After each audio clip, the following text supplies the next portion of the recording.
오늘 우리에게 주신 하나님의 말씀 출애굽기 23장 20절로 33절 말씀입니다. 생명의 샘과 8월 31일 화요일 말씀 하나님의 명령과 약속 함께 읽겠습니다. 내가 사자를 내 앞서 보내어 길에서 너를 보호하여 너를 내가 예비한 곳에 이르게 하리니 너희는 삼가 그의 목소리를 청종하고 그를 노엽게 하지 말라. 그가 너희의 허물을 용서하지 아니할 것은 내 이름이 그에게 있음이니라. 내가 그의 목소리를 잘 청종하고 내 모든 말대로 행하면 내가 내 원수에게 원수가 되고 내 대적에게 대적이 될지라. 내 사자가 내 앞서 가서 너를 아모리 사람과 헷 사람과 브리스 사람과 가나안 사람과 히위 사람과 여부스 사람에게로 인도하고 나는 그들을 끊으리니 너는 그들의 신을 경배하지 말며 섬기지 말며 그들의 행위를 본받지 말고 그것들을 다 깨뜨리며 그들의 주상을 부수고 내 하나님 여호와를 섬기라. 그리하면 여호와가 너희의 양식과 물에 복을 내리고 너희 중에서 병을 제하리니 내 나라에 낙태하는 자가 없고 임신하지 못하는 자가 없을 것이라. 내가 너의 날수를 채우리라. 내가 내 위엄을 내 앞서 보내어 내가 이를 곳에 모든 백성을 물리치고 내 모든 원수들이 내게 등을 돌려 도망하게 할 것이며 내가 왕벌을 내 앞에 보내리니 그 벌이 히위 족속과 가나안 족속과 헷 족속을 내 앞에서 쫓아내리라. 그러나 그 땅이 황폐하게 되므로 들짐승이 번성하여 너희를 해할까 하여 1년 안에는 그들을 내 앞에서 쫓아내지 아니하고 내가 번성하여 그 땅을 기업으로 얻을 때까지 내가 그들을 내 앞에서 조금씩 쫓아내리라. 내가 내 경계를 홍해에서부터 블레셋 바다까지 광야에서부터 강까지 정하고 그 땅의 주민을 내 손에 넘기리니 내가 그들을 내 앞에서 쫓아낼지라. 너는 그들과 그들의 신들과 언약하지 말라. 그들이 내 땅에 머무르지 못할 것은 그들이 너를 내게 범죄하게 할까 두려움이라. 내가 그 신들을 섬기면 그것이 너의 올무가 되리라. 아멘. 장차 하나님께서 자기 백성 이스라엘을 그 가나안 정복을 하기까지 어떻게 도우시며 정복하게 될지의 청사진을 지금 보여주고 계시죠. 하나님께서는 당신이 직접 주체가 되어서 이스라엘의 적을 물리쳐 주시겠다고 말씀하세요. 23절에 보면 그 마지막 절에 나는 그들을 끊으리니 하나님께서 그들을 끊어 주시겠다 말씀하세요. 그 가나안 족속들이죠. 그리고 그 가나안 가는 그 여정 동안에 그들을 해하려고 하는 적들을 하나님께서 대적이 오히려 그들의 대적이 되어 주셔서 이스라엘 편이 되어 주셔서 싸워 주시겠다고 말씀하세요. 27절부터 31절까지 보면 또 하나님께서 그들을 직접 물리쳐 주시고 그리고 내 모든 원수들이 내게 등을 돌려 도망하게 할 것이며 그리고 내가 왕벌을 내 앞에 보내리니 그 벌이 히위 족속과 가나안 족속과 헷 족속을 내 앞에서 쫓아내리라 하면서 하나님께서 이스라엘 백성이 가나안 땅을 점령할 수 있도록 그 모든 그런 역할들을 앞서 행해 주실 것이다 라고 하는 그 청사진을 지금 다 보여주고 계시죠. 그러면서 그런데 그렇게 하나님께서 도와주시고 그들이 승리하기까지 도움을 주실 것인데 크게 주의할 점을 지금 말씀해 주고 계시죠. 긍정적으로 보면 이게 긍정적인 조건 2가지와 부정적 조건 1가지를 말씀하세요. 그게 뭐냐면 조건이라는 것은 너희가 어떻게 하면 내가 너희들에게 이렇게 저렇게 해줄 것이다. 그리고 너희들이 또 이렇게 저렇게 하면 내가 너희들을 이렇게 징계할 것이다 라고 하는 부분에서 2가지와 1가지를 말씀해 주시죠. 첫 번째는 뭐냐면 20절에 내가 내 사자를 내 앞서 보내어 길에서 너를 보호하여 너를 내가 예비한 곳에 이르게 할 것이다 라고 할 때 하나님께서 사자를 앞서 보내주실 거라는 거예요. 그런데 너희는 삼가 그의 목소리를 청종하고 그를 노엽게 하지 말라. 그가 너희의 허물을 용서하지 아니할 것은 내 이름이 그에게 있음이니라. 내가 그의 목소리를 잘 청종하고 내 모든 말대로 행하면 내가 내 원수에게 원수가 되고 내 대적에게 대적이 될 것이다 말씀하세요.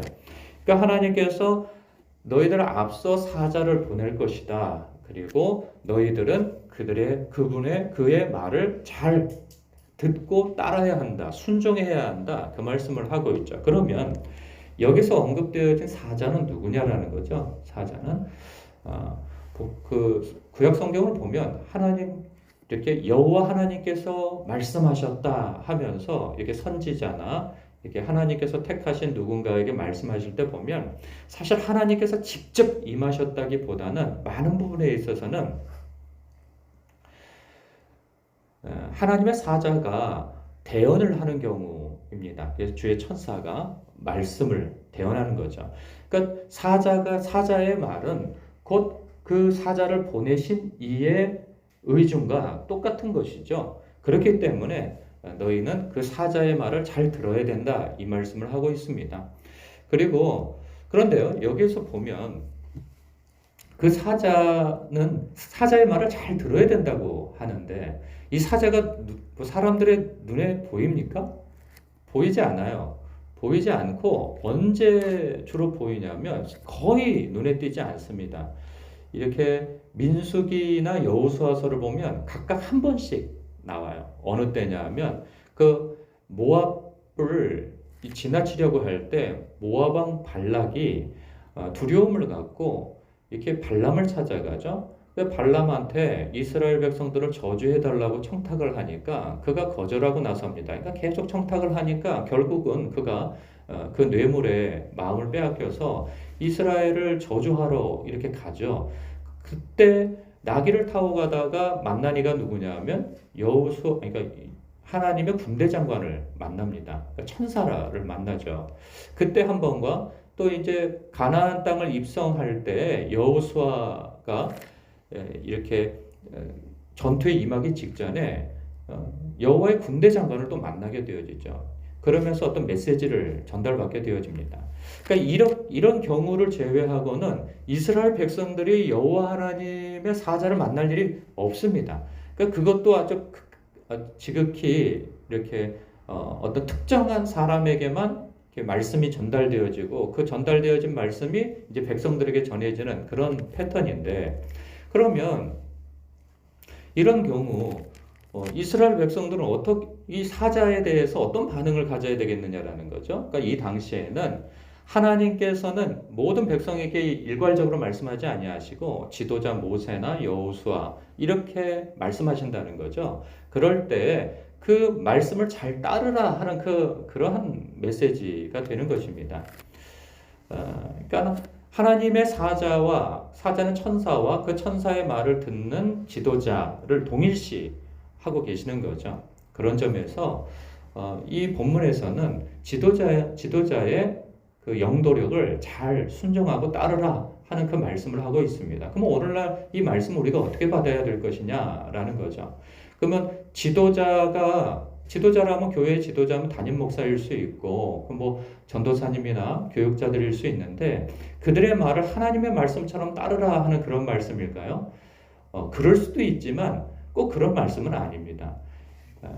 오늘날 우리는요, 이 당시하고 다른 것이 무엇이냐면 하나님의 말씀을 다 들고 있다는 것이 다릅니다. 그래서 우리에게는 말씀이 열려 있어요.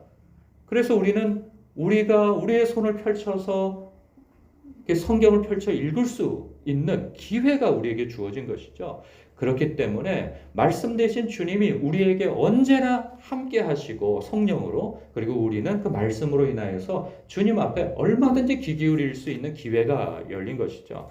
그렇기 때문에 우리는 주야로 하나님의 말씀을 읽고 묵상하고 들음으로 인하여서 하나님의 음성을 듣게 되어지는 것입니다. 그래서 우리 성령님께서 우리의 스승이 되셔서 좌로나 우로나 치우치지 않도록 그 말씀을 생각나게 하시고 그리고 그 말씀이 일상의 삶 속에서 우리를 지도할 때 내 뜻과 하나님의 뜻이 충돌되어질 때 우리는 그 갈등 속에서 주님의 말씀을 붙들고 순종해야 한다는 그 말씀을 하고 계시는 것이죠. 그래서 우리는 어느 때보다도 늘 하나님의 말씀을 마음에 두고 사는 것이 중요합니다. 그리고 난 다음에 그러면서 지도자의 어떤 그러한 지도가 영도력이 필요한 것이고, 그리고 주변에 영적으로 하나님과 친밀한 관계 속에 있는 충성된 사람들, 신실한 사람들의 영적인 조언을 듣는 것, 이런 것이 또 중요한 것이죠. 그런가 하면 하나님께서는 두 번째 조건을 말씀하세요. 25절입니다. 내 하나님 여호와를 섬기라. 그리하면 너희가 복받을 것이다. 라고 하는 말씀을 하고 계세요.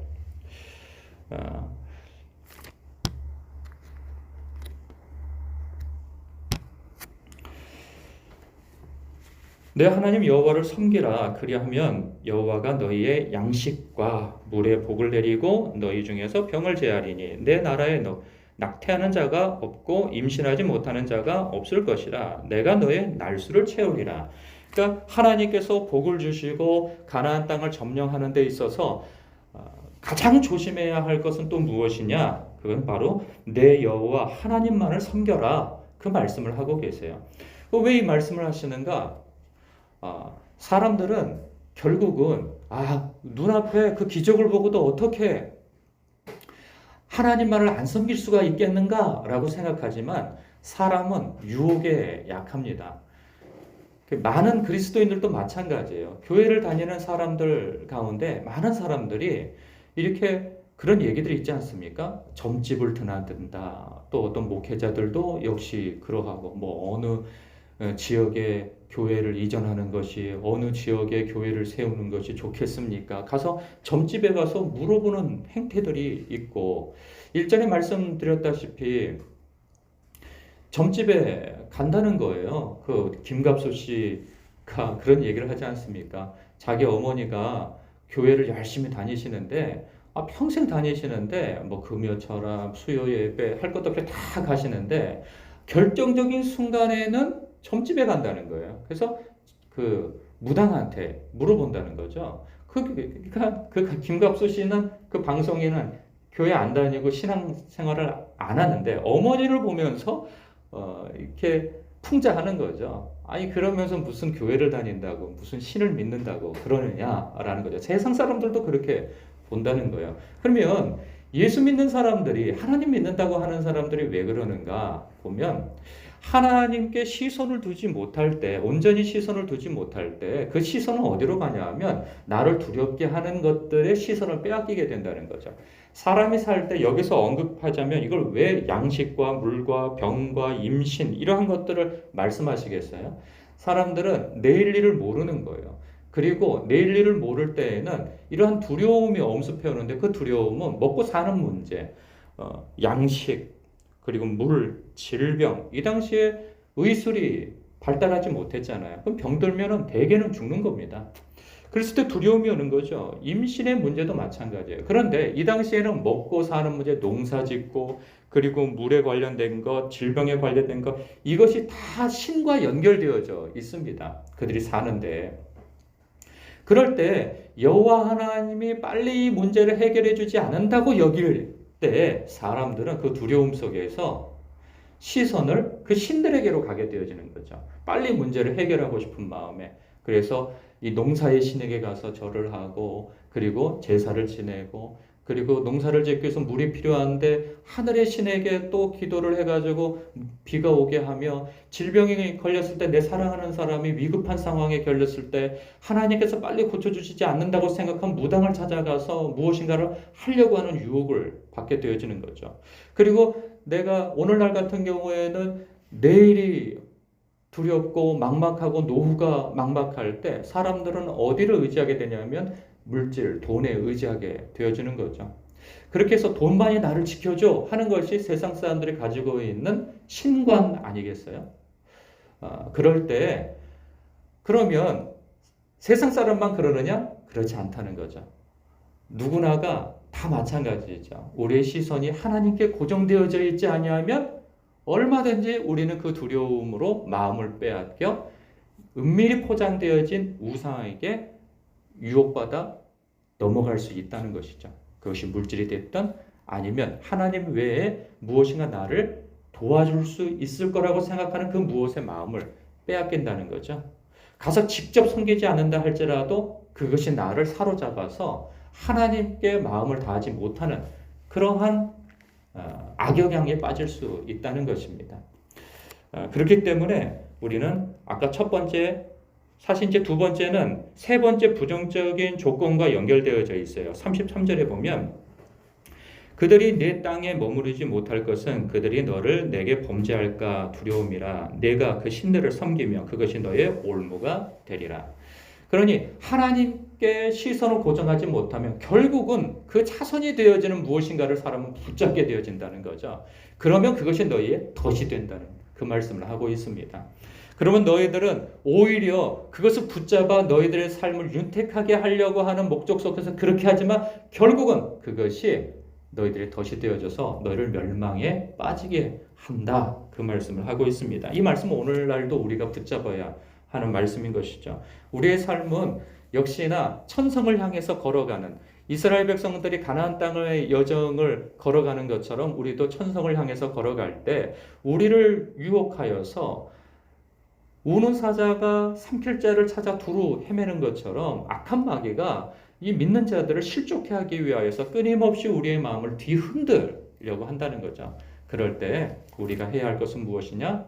우리의 시선을 하나님께 고정시키고 우리가 하나님께 고정시켜야지 해야지 그런 의지만으로 되지는 또 않는다는 거죠. 하나님의 말씀을 우리가 늘 습관적으로 가까이 하고 듣고 그리고 매사에 무엇인가 선택을 하려고 할 때 주님께 여쭙는 그러한 습관이 되어 있어야 할 것이며 그리고 하나님의 말씀을 가까이 할 때 어떤 사건과 일이 있을 때 하나님의 말씀이 주님의 성경 말씀이 내 마음에 떠오르게 되어지며 그 갈등 속에서 하나님의 뜻과 내 뜻이 충돌되어질 때 그래도 하나님의 뜻을 붙잡을 수 있게 되어진다는 것이죠.